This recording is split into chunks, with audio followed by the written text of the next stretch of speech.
বলে, আল্লাহর কথা বলে, রাসূলুল্লাহ সাল্লাল্লাহু আলাইহি সাল্লামের কথা বলে, তো সেটা বাদ দিলেন কেন? সেটা বাদ দিবে। আমার ব্যক্তিগত কথা তো আপনাদের ধরতে বলি নাই, আমার ব্যক্তিগত কথা বলি, আপনারা দেখি গ্রহণ করেন কিনা বলেন।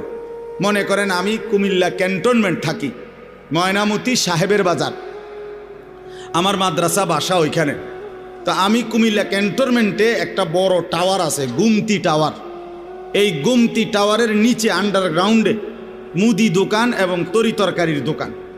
আমি প্রত্যেক দিন ওইখানে তরি তরকারি এবং মুদি যত মাল, এই যে পেঁয়াজ রসুন আদা তেল এগুলো এবং মাছ তরকারি, এগুলো ওই গুমতি টাওয়ার থেকেই সবসময় কিনি।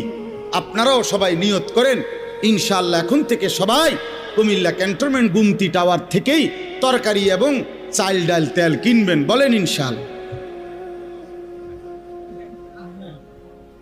কথা বলেন না।